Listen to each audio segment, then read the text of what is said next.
इतिहास गवाह है, जब जब इंसानी बस्तियों से पानी खत्म हुआ है, तब तब वहां से जिंदगी भी खत्म हुई है। बड़ी से बड़ी सल्तनतें और ताकतवर सभ्यताएं सिर्फ इसलिए रेत में दफन हो गईं, क्योंकि उनके नदी नाले सूख गए थे। ये प्रकृति का सबसे कठोर और अटल नियम है। लेकिन क्या हो अगर इंसान इस नियम को ही चुनौती दे दे? क्या हो अगर इंसान प्रकृति का इंतजार करने के बजाय खुद अपनी किस्मत की नदी बना ले? पिछले कुछ समय से सैटेलाइट की तस्वीरों में कुछ ऐसा कैद हो रहा है जिसने दुनिया भर के एक्सपर्ट्स को हैरान कर दिया है। दुनिया के सबसे बड़े और गर्म रेगिस्तान सहारा के सीने पर एक विशालकाय निशान उभर रहा है। ये निशान हर गुजरते दिन के साथ लंबा होता जा रहा है। कुछ लोगों को ये एक विशालकाय सांप जैसा दिखता है, तो कुछ को ये धरती पर बना एक गहरा जख्म लगता है। ये क्या है?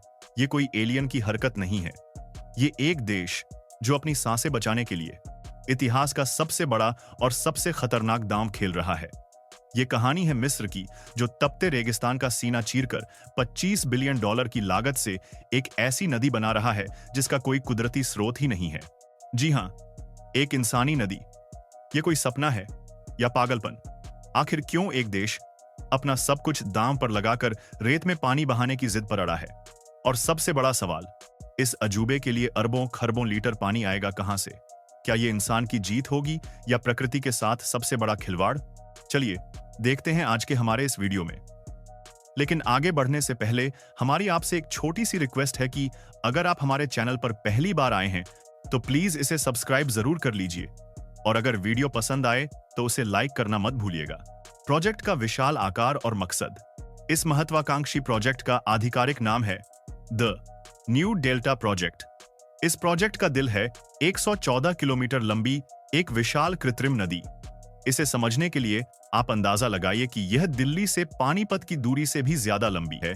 इस नदी का मुख्य उद्देश्य है मिस्र के पश्चिमी रेगिस्तान के लगभग 22 लाख एकड़ बंजर जमीन को खेती के लायक बनाना।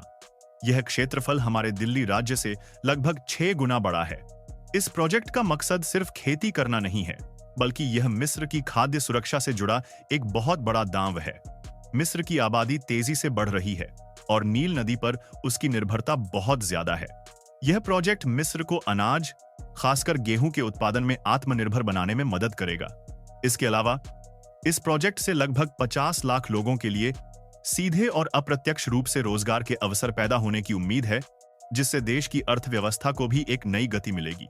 संक्षेप में कहें तो यह प्रोजेक्ट एक तीर से कई निशाने साधने जैसा है: भोजन, पानी और रोजगार। कैसे मुमकिन हो रहा है ये अजूबा? अब सबसे बड़ा सवाल उठता है कि रेगिस्तान में नदी बनाने के लिए पानी कहां से आएगा? क्या मिस्र कोई नई नदी खोज रहा है? जवाब है नहीं। इसका जवाब छिपा है आधुनिक इंजीनियरिंग और वाटर मैनेजमेंट की बेहतरीन तकनीक में। इस नदी में पानी का मुख्य स्रोत होगा रिसाइकिल्ड पानी। जी हां, मिस्र खेती में इस्तेमाल हो चुके पानी, भूजल और ट्रीट किए हुए सीवेज के पानी को इकट्ठा कर रहा है। इस पानी को साफ करने के लिए दुनिया के सबसे बड़े वाटर ट्रीटमेंट प्लांट्स में से एक अल हम्माम वाटर ट्रीटमेंट प्लांट बनाया गया है। यह प्लांट हर दिन लगभग 75 लाख क्यूबिक मीटर पानी को साफ करने की क्षमता रखता है। इस प्रक्रिया में पहले खेती और अन्य स्रोतों से इस्तेमाल हुए पानी को बड़े बड़े भूमिगत पाइपों और खुली नहरों के एक विशाल नेटवर्क के जरिए इकट्ठा किया जाता है। फिर इस पानी को विशालकाय पंपिंग स्टेशनों की मदद से ट्रीटमेंट प्लांट तक पहुंचाया जाता है। वहां पर पानी को कई चरणों में साफ करके खेती के लिए उपयुक्त बनाया जाता है, और फिर इस साफ पानी को 114 किलोमीटर लंबी मुख्य नदी में छोड़ा जाता है, जहां से यह नहरों के जरिए खेतों तक पहुंचेगा। यह पूरा सिस्टम टेक्नोलॉजी का एक जीता जागता उदाहरण है। आखिर इजिप्ट को इसकी जरूरत क्यों पड़ी? इस $25 बिलियन के भारी भरकम प्रोजेक्ट के पीछे कुछ बहुत बड़ी और गंभीर वजहें हैं। सबसे पहली वजह है मिस्र की नील नदी पर अत्यधिक निर्भरता। मिस्र की 97% आबादी और खेती नील नदी के किनारे ही बसी हुई है। इसे मिस्र के लिए वरदान कहा जाता है, लेकिन यही निर्भरता अब एक बड़ी कमजोरी बन गई है। पड़ोसी देशों द्वारा नील नदी पर बनाए जा रहे बांध और जलवायु परिवर्तन के कारण पानी की आपूर्ति पर हमेशा एक खतरा मंडराता रहता है।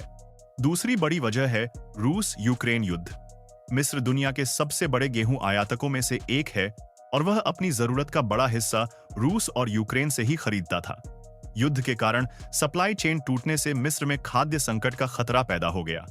इस घटना ने मिस्र को यह सबक सिखाया कि खाद्य सुरक्षा के लिए आत्मनिर्भर होना कितना जरूरी है। यह प्रोजेक्ट मिस्र को अपनी जमीन पर अपना अनाज उगाने की ताकत देगा। साथ ही बढ़ती आबादी का पेट भरने के लिए ज्यादा जमीन और ज्यादा अनाज की जरूरत एक स्थायी चुनौती है, जिसका जवाब यह प्रोजेक्ट देने की कोशिश कर रहा है। भारत के लिए इसमें क्या सबक है? जब हम मिस्र के इस साहसिक कदम को देखते हैं तो मन में यह सवाल उठता है कि हमारे भारत के लिए इसमें क्या सबक है। भारत भी एक कृषि प्रधान देश है और हमारी भी एक बहुत बड़ी आबादी खेती पर निर्भर है। हमारे यहाँ भी जल संकट एक बड़ी चुनौती है। देश के कई हिस्से हर साल सूखे की मार झेलते हैं, जबकि कई हिस्सों में बाढ़ आ जाती है। मिस्र का यह प्रोजेक्ट हमें भविष्य की जल नीति के बारे में सोचने पर मजबूर करता है। पहला सबक है पानी का दोबारा उपयोग। भारत में भी खेती और उद्योगों से निकलने वाले पानी को ट्रीट करके दोबारा इस्तेमाल करने की अपार संभावनाएं हैं। इससे हमारे ताजे पानी के स्रोतों पर दबाव कम होगा। दूसरा सबक है दूरदर्शी योजना। जैसे मिस्र अपनी भविष्य की पीढ़ियों के लिए नील नदी का विकल्प तैयार कर रहा है, वैसे ही भारत को भी अपनी नदियों को बचाने और जल संरक्षण के लिए बड़े और साहसिक कदम उठाने होंगे। भारत सरकार की नदी जोड़ो परियोजना जैसी योजनाएं इसी दिशा में एक कदम हैं, लेकिन उन्हें तेजी और सही प्लानिंग के साथ आगे बढ़ाने की जरूरत है। राजस्थान में इंदिरा गांधी नहर ने जिस तरह थार मरुस्थल के एक बड़े हिस्से में हरियाली लाई, वह इस बात का सबूत है कि सही इंजीनियरिंग से भूगोल को बदला जा सकता है। मिस्र का यह प्रोजेक्ट हमें दिखाता है कि राजनीतिक इच्छा शक्ति और सही तकनीक से पानी की कमी जैसी चुनौतियों का सामना किया जा सकता है। क्या सब कुछ इतना आसान है? चुनौतियां और सवाल। यह प्रोजेक्ट जितना शानदार दिखता है, इसकी राह में चुनौतियां भी उतनी ही बड़ी हैं। सबसे पहली और बड़ी चुनौती है पैसा। $25 बिलियन एक बहुत बड़ी रकम है, खासकर एक ऐसी अर्थव्यवस्था के लिए जो पहले से ही संघर्ष कर रही है। इतने बड़े निवेश का रिटर्न कैसे और कब मिलेगा, यह एक बड़ा सवाल है। दूसरी चुनौती है पर्यावरण से जुड़ी।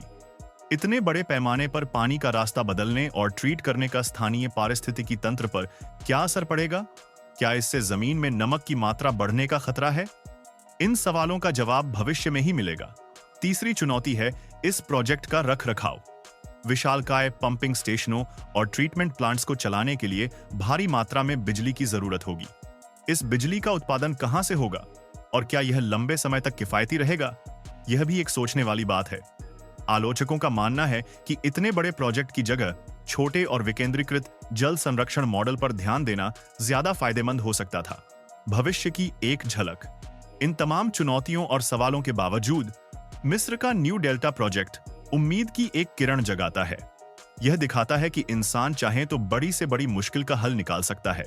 यह सिर्फ रेगिस्तान में एक नदी बनाने का प्रोजेक्ट नहीं है, बल्कि यह भविष्य की खाद्य सुरक्षा, जल संरक्षण और आत्मनिर्भरता की ओर बढ़ाया गया एक बहुत बड़ा कदम है। अगर यह प्रोजेक्ट सफल होता है तो यह दुनिया के उन सभी देशों के लिए एक मिसाल बनेगा जो पानी की कमी और बढ़ते रेगिस्तान की समस्या से जूझ रहे हैं।